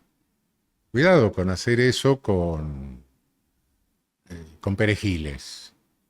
Esto no quita, por supuesto, que bueno, un asesino es otra cosa. No, violador serial, qué sé yo. Afortunadamente hay pocos. Pero bueno, entonces, ¿qué es eso de cuando te digo carroñero? Porque de vez en cuando aparece algún tipo medio psicopatón, o no digo psicópata propiamente dicho, pero que le está cerca. Hay algunos tipos que, bueno, que son esencialmente misántropos, qué sé yo, tipo que la vida le importa tres cornos. Bueno, ¿qué quiero decir con psicopatón? Si lo quiero traducir un poco popularmente, te diría tipos que son medio sustancialmente hijos de puta. Sí. Hay, ¿qué ves? Por suerte pocos, pero hay. Y que te protagonizan de repente cosas terroríficas. Sí. Que son Hechos delictivos. que son imprevisibles. No te los puede prevenir la policía por más hábil que sea. ¿Quién te puede prevenir qué sé yo, que a un tipo se le ocurra matar a toda la familia de al lado para quedarse con la casa? ¿Qué te puede prevenir que a un tipo se le ocurra matar a la madre y a la tía y las entierre en el jardín? Son cosas... ¿qué te puede prevenir que a una mujer se le ocurra pedirle plata prestada a las amigas y después le ponga, las invite y la vaya liquidando una de otra con cianuro? Gillo Murano. Bueno, sí, no te estoy diciendo casos que los invento, son casos que han pasado. Bueno, entonces... Ahí está el rol de los medios, ¿no? Porque... Claro, entonces el medio agarra eso, ¡pam! Depende. Si le viene bien, entonces hay que aumentar la pena de todo. No, pará. Una cosa es una cosa, otra cosa es otra cosa. No. Ya sé que a esos tipos los tenés que sacar de circulación bastante. Otro dice la pena de muerte. No le metemos la pena de muerte, pero hacemos algo parecido. Porque si sacás de circulación algunas décadas a una persona, lo larga bastante deteriorado. Esa es la realidad. No. Es un sustituto de la pena de muerte, pero más o menos. Entonces, bueno, pero esos casos existen y esos casos, por eso te digo que incluso en los países que tienen el mínimo de índice de homicidios, cero no existe. Incluso ahí te aparece el psicopatón. Pero el psicopatón no tiene nada que ver con el resto. Y esta fiebre punitivista que estamos viviendo, donde inclusive el punitivismo lo que tiene en la Argentina, además, es que es un fenómeno, capaz que lo que digo es un poco arriesgado, pero popular. Incluso las clases populares adquirieron como propio el discurso punitivista. Pero sí, por supuesto, porque el discurso punitivista lo que hace es que te trabaja sobre lo emocional. Y claro que frente a un degenerado de eso yo también quiero matarlo. Pero eso no significa que le aumente la pena a todo el mundo. ¿Qué sé yo? Una cosa es eso y otra cosa son los perejilitos. Son cosas diferentes. Cuando Cuidado que con lo otro estás llevando a lo que te dije hace un rato, a las cárceles superpobladas, a las catástrofes de esa naturaleza, a la desaparición de las policías. Guarda. O sea, las consecuencias de este tipo de política no son inocuas. No son inocuas. Según lo que vos describís, agravaría el problema. Agravan el problema, claro. Por supuesto que agravan el problema. Y no solo lo agravan. El pibe que sale y sale en esas condiciones, vuelve de donde había salido. ¿Y a quiénes les afana? ¿A quiénes? A los vecinos. Y eso genera bronca, claro. Bueno, qué sé yo, ahí tenés. Cuando ves los fenómenos del linchamiento... Mira, cuidado que la selectividad no es solo punitiva. La selectividad es también victimizante. Cuanto más pobre sos, más riesgo de victimización tenés. Y eso, obviamente que el que vive en un barrio precario, en un barrio alejado, tiene mucho más riesgo de victimización que el que vive en la Recoleta. Bueno, mira, tenés tres selectividades. La selectividad punitiva, la selectividad victimizante y la selectividad policizante. Las tres.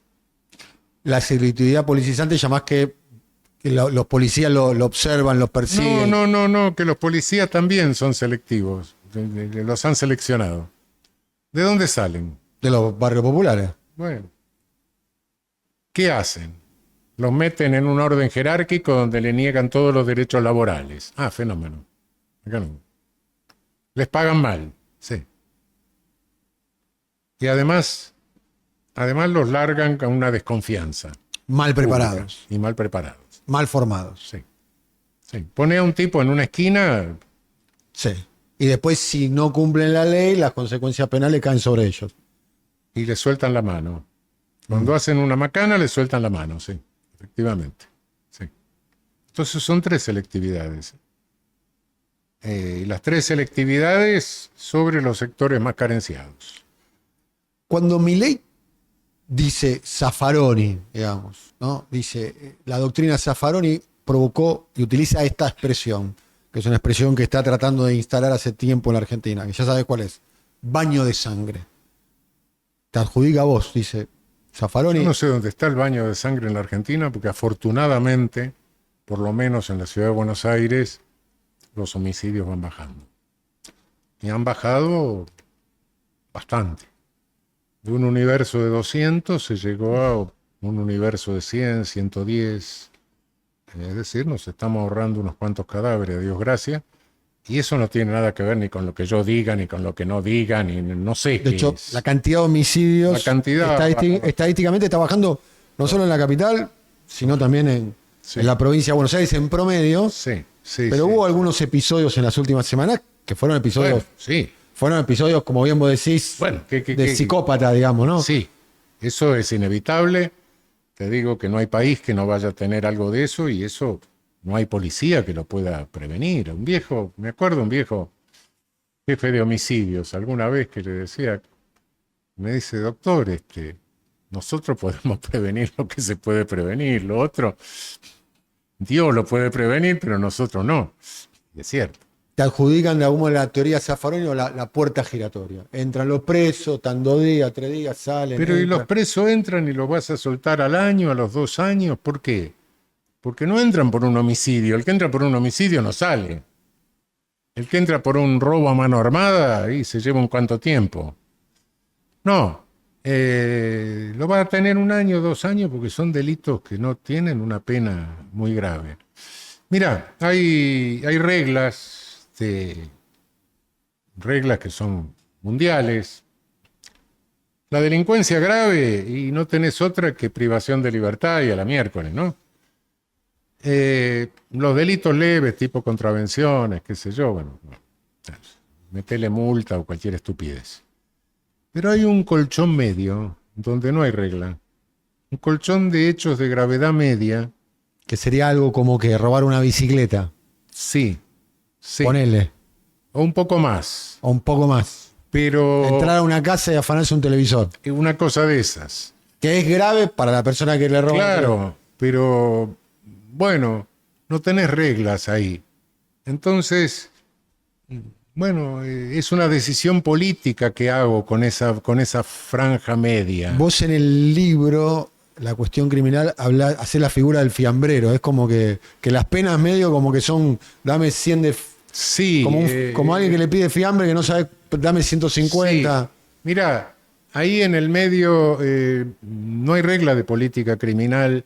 Entonces eso te da por resultado cosas rarísimas. A ver. El índice de presos más alto del mundo creo que en este momento lo sigue teniendo Estados Unidos, que pasó a Rusia, que Rusia fue la campeona histórica. Que es el 1% de la población de su población, sí. ¿no? Casi 2 millones de presos tiene Estados Unidos. Al lado tenés a Canadá, que tiene el índice más bajo. Bien. Al lado de Rusia tenés a los finlandeses, que son tan kurda de vodka como los rusos, que tiene el índice más bajo. ¿Qué pasa? ¿Los fineses sueltan a todos los homicidas? No. ¿O los canadienses sueltan a todos los homicidas? No. ¿Qué pasa? Es una política de decisión en ese colchón medio. Es ese colchón medio que, bueno, qué sé yo, ese es el asunto. También uno puede pensar, son países... No, lo que pasa es que te estaba diciendo, quiero retomar algo que te dije hace un momento. Lo de la prevención. Si vos denotás en determinado lugar una concentración de conflictos penales, bueno, hay un contexto. ¿Qué pasa? Tengo un barrio residencial al lado de una villa miseria, tengo un conflicto étnico, tengo un conflicto entre vecinos por no sé qué cosa, tengo los jóvenes que no tienen dónde hacer deporte, ni escuela, ni un cuerno. Bueno, hay una prevención primaria que es decir, bueno, voy a hacer algo sobre el contexto. El territorio. El territorio. El Poner asfalto, poner un colegio, poner una salita de salud. Por eso te digo, poner un centro deportivo. Esa prevención primaria no la hace la policía. Eso baja la conflictividad social. Baja la conflictividad, baja, claro. ¿no? Y después tenés la prevención secundaria, que es la vigilancia. La vigilancia, primero y fundamentalmente, la ejercemos todos sin que nos demos cuenta. Porque normalmente nadie comete un delito en público, ¿no? Entonces, bueno, primero estás. Y institucionalmente la policía. Bueno, ese es el otro capítulo. Bueno, si haces funcionar más o menos orgánicamente los dos capítulos, no vas a llegar cuando está el muerto, vas a tener unos muertos menos. Ese es el asunto. Y eso es lo que no tenemos, lo que nos está faltando. Un organismo serio, que no sería muy caro, de monitoreo, de la misma manera que se hace en salud pública. Vos incluso en el libro La cuestión criminal hablás de utilizar las herramientas del marketing. Sí. Me llamó la atención ese dato y lo tengo siempre muy presente. Sí. Que dijiste, hay que utilizar las herramientas del marketing para indagar sobre las audiencias, sobre los patrones de consumo. Sí. Hay que utilizarlo para las políticas criminales. Claro, claro. Sí. Cualquier recurso hay que utilizar para hacer prevención. Básicamente. Pero la política criminal tiene que tener un objetivo que es la prevención. Es decir, evitar el conflicto, resolver el conflicto, reducir el número de conflictos o reducir la gravedad de los conflictos. Que es lo contrario a lo que te dicen, no, ármese la población, tírenle armas. Bien. Nuestros homicidios son cometidos por arma de fuego, fundamentalmente. La distribución de armas de fuego en una población te va a aumentar el número de muertos. Es inevitable. Incluso no hemos leído hace poco un pobre tipo en Córdoba que salió con un arma y mató al hijo y cosas por el estilo. Equivocado, cometiendo un error. Claro. Cometió un error. Claro. Sin querer, ¿no? Pero por supuesto. Y te pongo, qué sé yo. Nos peleamos porque hay que distribuir las sillas de la sucesión de la abuela. Y sí, bueno. Y si llegamos a la violencia, vamos a tener alguna lesión leve. Bueno, está bien. Pero si hay un arma, tenemos un homicidio.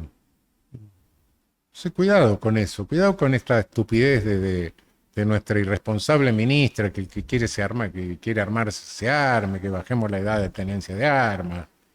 Cuidado. Cuidado con esas cosas. Cuidado que esas son cosas letales. No se puede jugar con cadáveres. No se puede. Vos utilizás la figura de carroñero, ¿no? Sí. También es cierto que los carroñeros están a los dos lados del Río Bravo. Yo te lo planteaba un poco en la elección presidencial. Tanto Milei como Sergio Massa, los dos tienen una postura muy punitivista. Sí. Casi podríamos decir que tienen más coincidencias que disidencias en la política. Por ejemplo, quieren bajar la edad de... Sí, naturalmente. Sí, los dos son carroñeros, ¿eh? Sí, no me cabe duda. Solo que ahora, bueno, Milei, el otro trajo a Giuliani cuando estaba de moda. Este lo trae que ahora que está pasado de moda, ¿no? Giuliani es un cara dura, un tipo... Se fue a... Este gringo chanta se fue a Estados Unidos invitado por empresarios de Estados Unidos para decirle 3 o 4 estupideces, les cobró $1 millón. Y los, Giuliani. Y los, no sé, fue con su propia custodia, porque dijo que no confiaba en la seguridad que le podía brindar la policía mexicana. Es un chanta. Por otra parte, lo que hizo en Nueva York fue limpiar un poco a la policía, que estaba bastante corrupta. Sí, lo que nadie cuenta es que el fenómeno Giuliani también tiene que ver con un crecimiento económico Exacto. de los gobiernos de Clinton Era un momento en que había pleno empleo. y un cambio inmobiliario también, ¿no? Bueno, y eso disminuyó En el patrón inmobiliario de la Nueva York, ¿no? frecuencia delincuencial en otras ciudades donde no se hizo lo mismo. Ningún criminólogo norteamericano serio ha apoyado nunca esa publicidad de Giuliani. Pero ¿por qué el punitivismo es tan popular? Porque moviliza un sentimiento de venganza. En Ajá. definitiva es eso. Y sí, claro, yo Y la venganza veo es un una sentimiento- barbaridad como la del otro día, tengo ganas de ahorcar a alguien, qué sé yo, también. Lo tenés. Solo que, bueno, manejás con la razón y decís, bueno, ¿qué va a hacer? Está bien.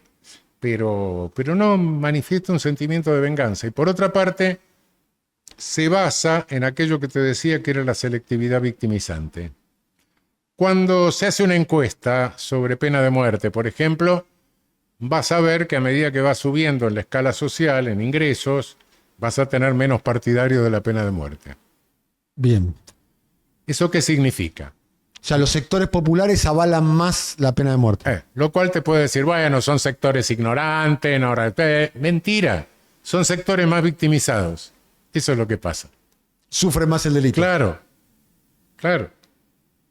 Esa es la razón.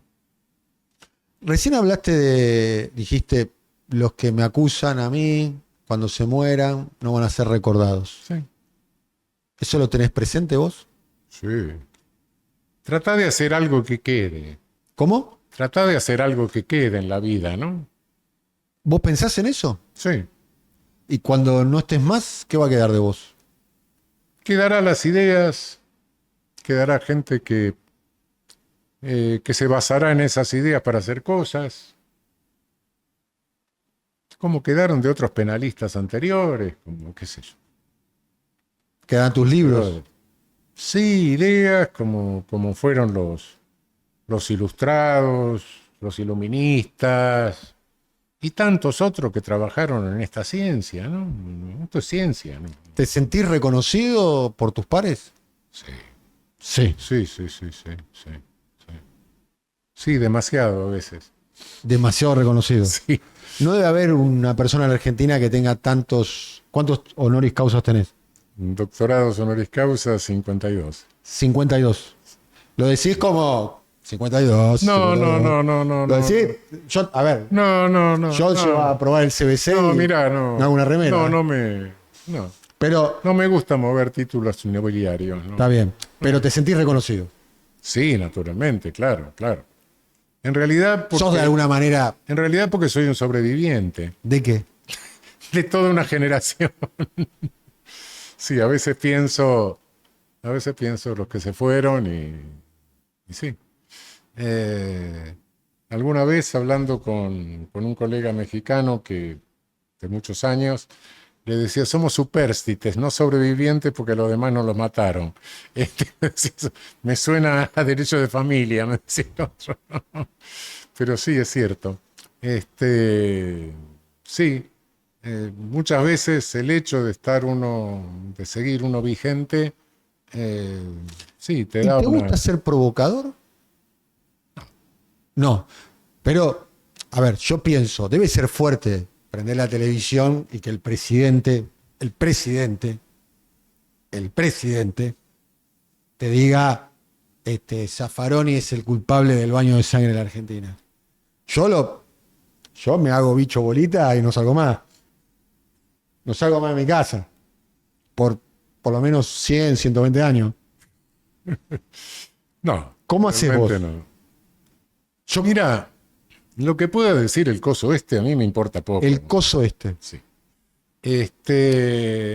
Porque, qué sé yo, te repito, es alguien que no leyó nunca lo que dije, las cosas que escribí, nunca dije las estupideces que él dice que yo digo, de modo que es alguien que le ha dicho y habla. Pero bueno, ¿qué voy a hacer? No. Tenemos a este presidente, como resultado de la crisis política, de la decadencia de la política, ¿no? Del pozo ciego. Bueno, ya va a pasar, ¿no? pasaron otros. ¿Qué se va a hacer? ¿Hablas con Cristina? Hace un tiempo que no hablo con ella, sí. ¿Tuviste muchas reuniones con ella? En otro tiempo sí, más frecuente, sí, sí, sí. ¿Reuniones a solas? Sí. ¿Fueron 1, 2, 10, 20? ¿No las contaste? No, no las conté, pero bueno, a ¿Te veces, reunías periódicamente? no periódicamente, pero a veces me llamaba y sí, sí, sí, sí. ¿Y de qué hablabas con Cristina, si me podés contar? De lo que pueda llegar a ser de interés público, ¿no? Me imagino. Mirá, muchas veces era por algo, alguna cosa, algún problema, alguna cosa, qué sé yo, a veces preocupaciones, qué sé yo, también le metían cosas en la cabeza, que íbamos a quebrar todo el sistema previsional, con la nueva jurisprudencia. Mira, Cristina, estamos decidiendo 300 o 500 causas por semana. Para llegar a los 3 millones que te dicen, vamos a estar todos muertos. Cosas por el estilo, ¿no? ¿Qué lugar le ocupa en la historia Cristina para vos? Bueno, creo que es un lugar importante, más allá de lo que haga ahora, que es otra cosa. No, no, no, no, no, no. Eso puede hacer lo que quiera ahora, equivocarse, acertar, etcétera. Pero bueno, nadie le quita el mérito de lo que hizo. ¿Y qué es lo más importante que hizo para vos? Bueno, lo más importante que hizo fue mantener la línea de Néstor, y no ceder ante todas las agresiones, el lawfare, las barbaridades que se le decían. No hay ninguna persona más perseguida que ella del No. sistema político. No, no. La única persona que podemos compararla es Perón. Perón, peor, porque Sí. tuvo que exiliarse, Sí, sí. ¿no? Sí. Que es peor que...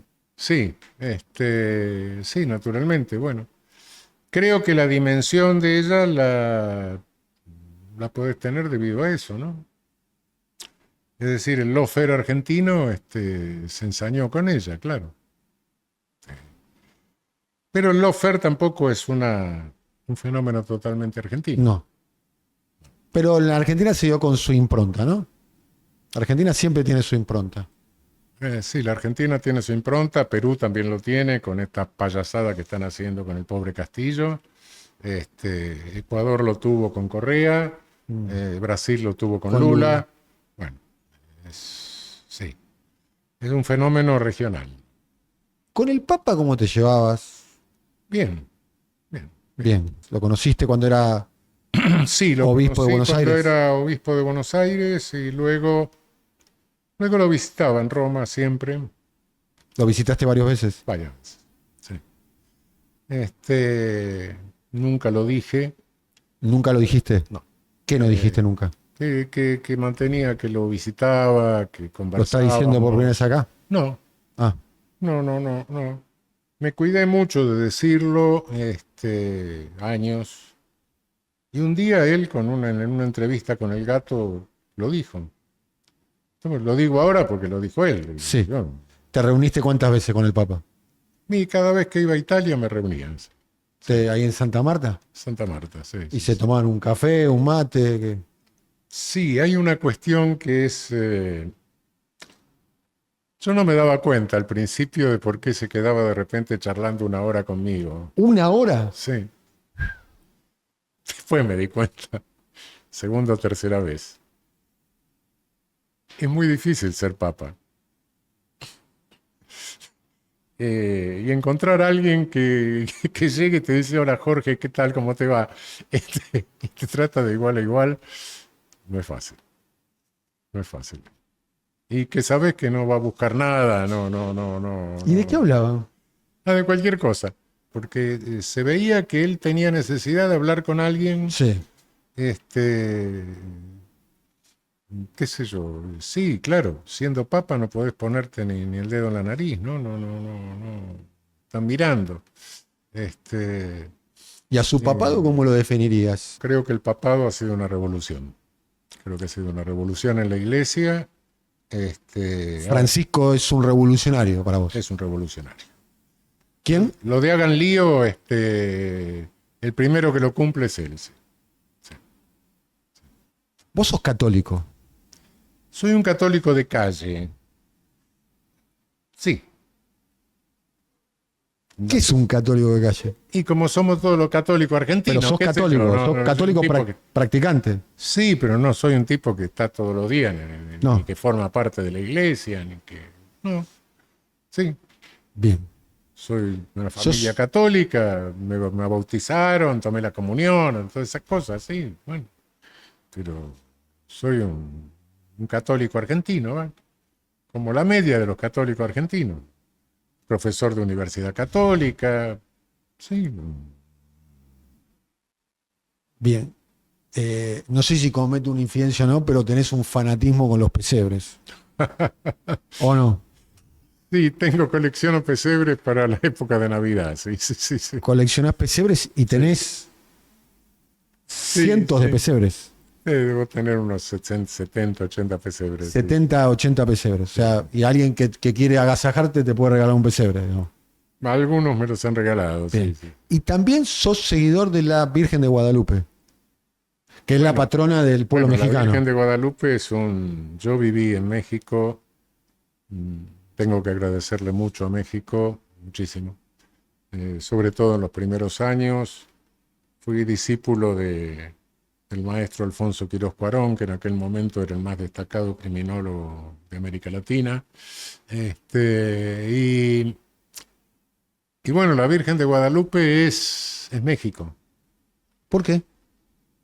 Porque se convirtió bueno, la independencia mexicana, el cura Hidalgo, cuando sale a medianoche con la bandera, lo que saca es el estandarte de la Virgen de Guadalupe. Cuando entran las tropas revolucionarias a México, Pancho Villa y Emiliano Zapata, los zapatistas entran con el estandarte de la Virgen de Guadalupe. La Virgen de Guadalupe es símbolo nacional. La celebración de Guadalupe es una celebración totalmente sincrética. Muy interesante. Los mexicanos muchas veces no se dieron cuenta, hasta que un francés se lo escribió en un hermoso libro. Es símbolo nacional. ¿Cuál? Es símbolo nacional. Sí, La Virgen de Guadalupe. sí, sí, sí. Hablando de México, México se está viendo, para ir terminando, un proceso político muy particular, Sí, muy interesante. Desde el sexenio de Andrés Manuel López Obrador, sí, sí, sí. ¿no? Sí. Y después de la asunción de Claudia Sheinbaum, Sí. que la tiene recontra difícil, porque asumió y a las pocas semanas ganó Trump la elección, y con lo que significa, ¿no? Yo viajé a México un par de veces en los últimos años y ahí aprendí una cosa que es una obviedad, que Estados Unidos para México es un problema de política doméstica, no es un problema de política exterior. Sí, pero por otra parte, creo que Trump se está equivocando. La está fortaleciendo a Sheinbaum. Y Sheinbaum, Claudia está surfeando muy bien la ola, ¿eh? Y sí, Está en nivel de no te aceptación mundial. olvides de el enorme sentimiento nacional de los mexicanos. Sí. Cuidado que los gringos se lo toquen. De hecho está pasando, ¿no? Está pasando, está sucediendo. Le sale el espíritu de Pancho Villa y un día se le van a meter adentro también. Fue el único que invadió El único que invadió Estados Unidos. territorio continental de Estados Unidos. Sí. Pancho Villa, Pancho Villa, sí, efectivamente, sí.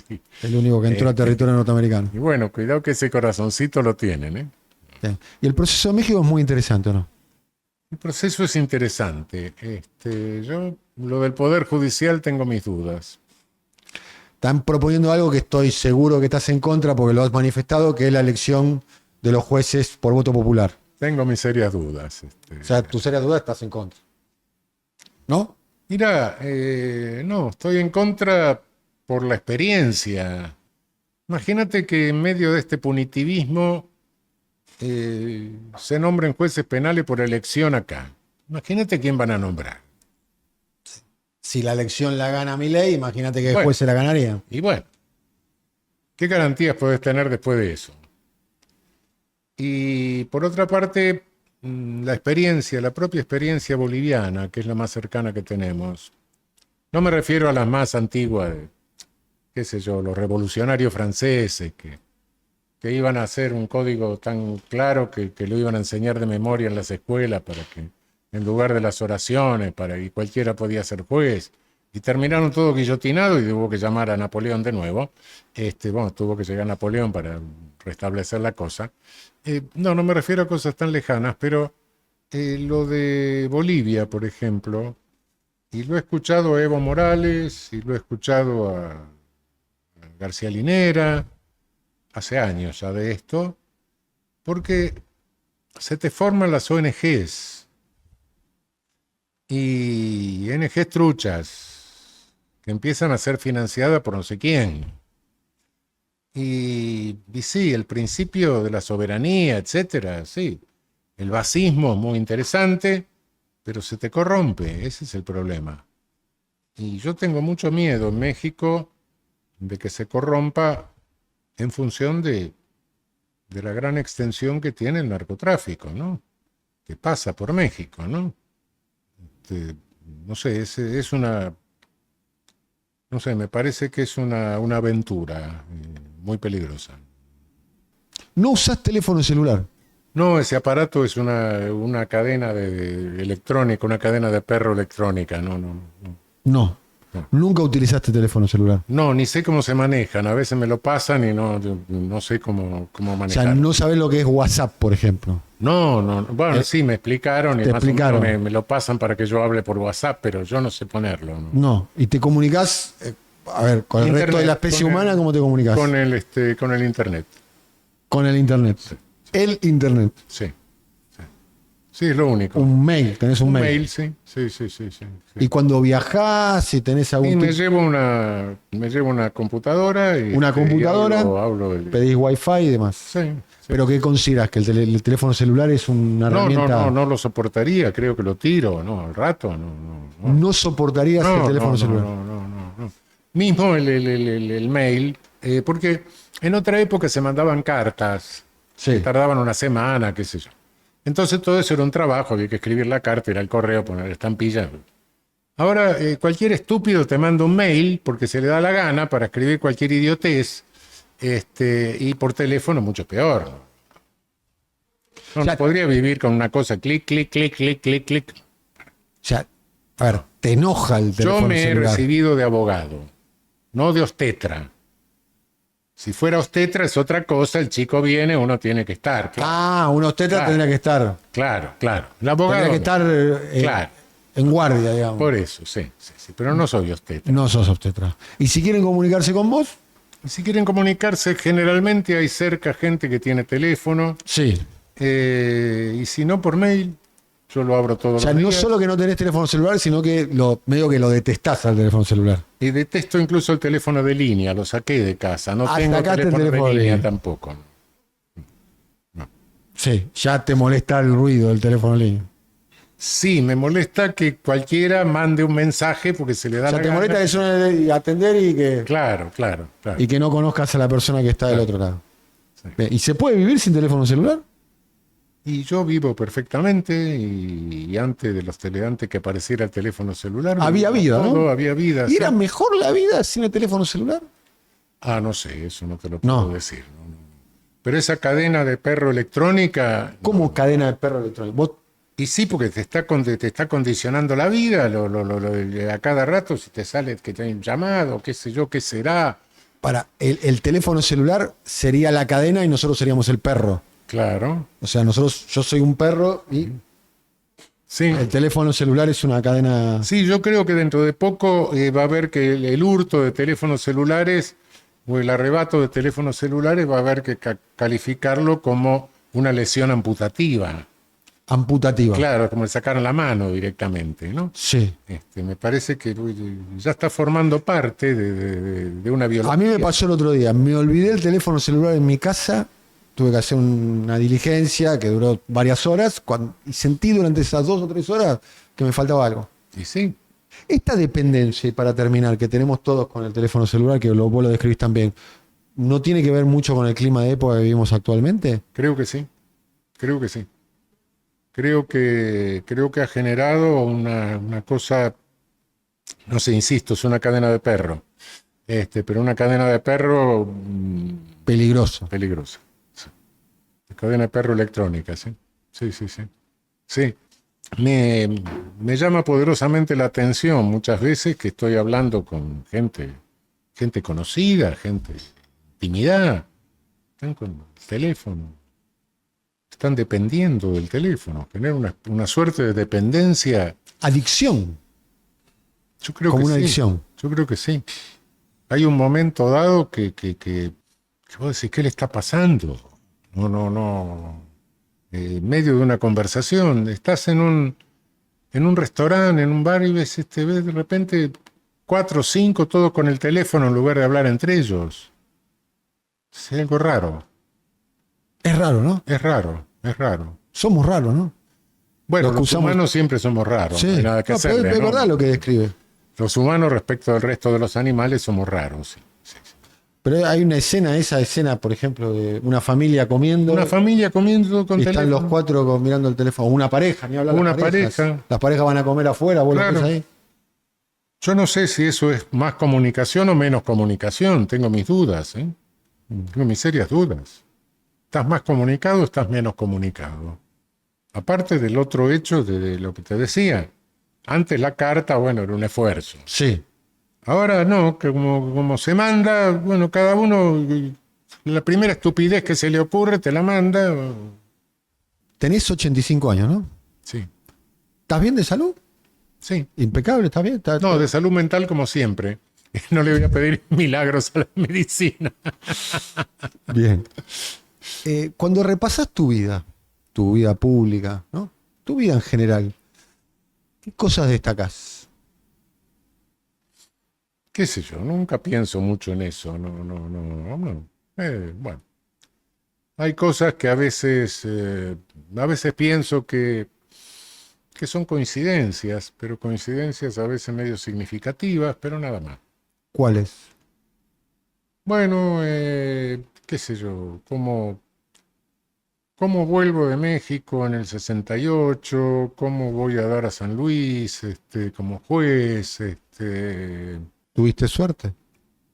a veces pienso que suerte, a veces, qué sé yo, no sé, no soy místico, no me pongo, pero bueno, sí, son cosas coyunturas que a veces digo, ¿serán casuales? O qué sé yo, ¿O pensás que alguien escribió un plan y vos lo ejecutaste? por ahí, no se sabe, eso no lo voy a saber nunca. ¿Creyente sos? Sí, sí, sí. Sí, pero no sé si hay un absoluto que se ocupe de uno es muy chiquito. Fenómeno, al contrario.